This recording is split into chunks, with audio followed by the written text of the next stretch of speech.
And while we're on the subject of internet, it was revealed recently that Verizon was throttling the data of emergency rescue teams who were battling the massive wildfires in California last month.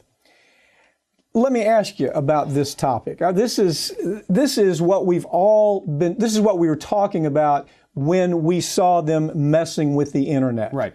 When we saw this whole thing developing, we said, it's not just that they're going to go after businesses to where business A has more money than business B, so they're not going to throttle back business A, they're going to throttle back business B.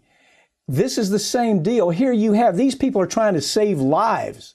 These are firefighters in California that is burning down, and they need the help. They need this communication. And Verizon says, you're not paying enough money. We're going to throttle you back. Right. That was what, they had this emergency response vehicle equipped with Verizon internet service based on their unlimited data plan.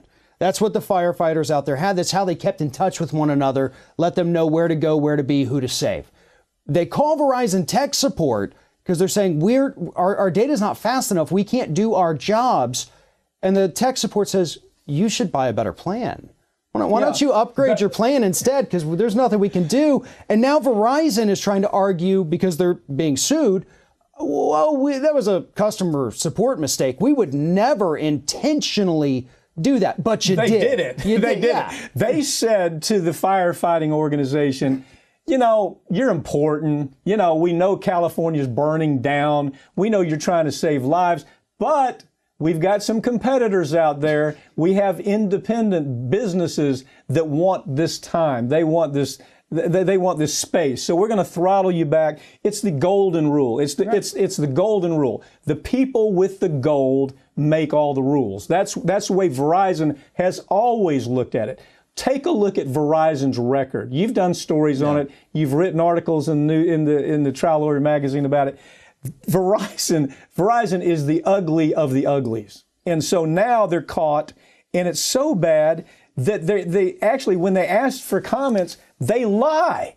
They say, well, we made it available. Well, they made it available telling the firefighters that you got to pay more money. You have to pay to play. Isn't that what happened here? That is 100% what happened. And this is something people need to know about. This is a company that millions of people in this country use every single day.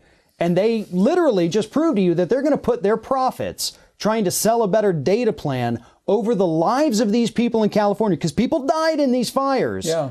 And they didn't care enough to say, we're going to unleash your data so you can do your job. Instead, it was, well, if you want to go save that next person, you're going to have to pony up to the extreme plan. This is a perfect test case for the FCC. Yeah. This is where you sue the FCC, which is what they've done, and you say, let me show you the results. Then you start taking, once you sue the FCC, then you're able to take discovery.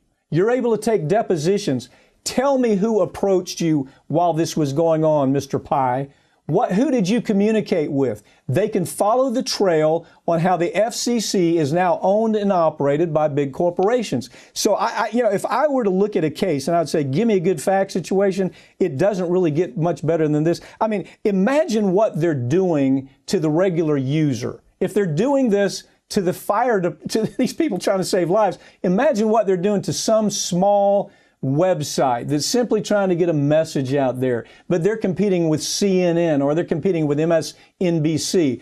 Where's the money going to go? Who's going to get throttled back? Pretty apparent, isn't it?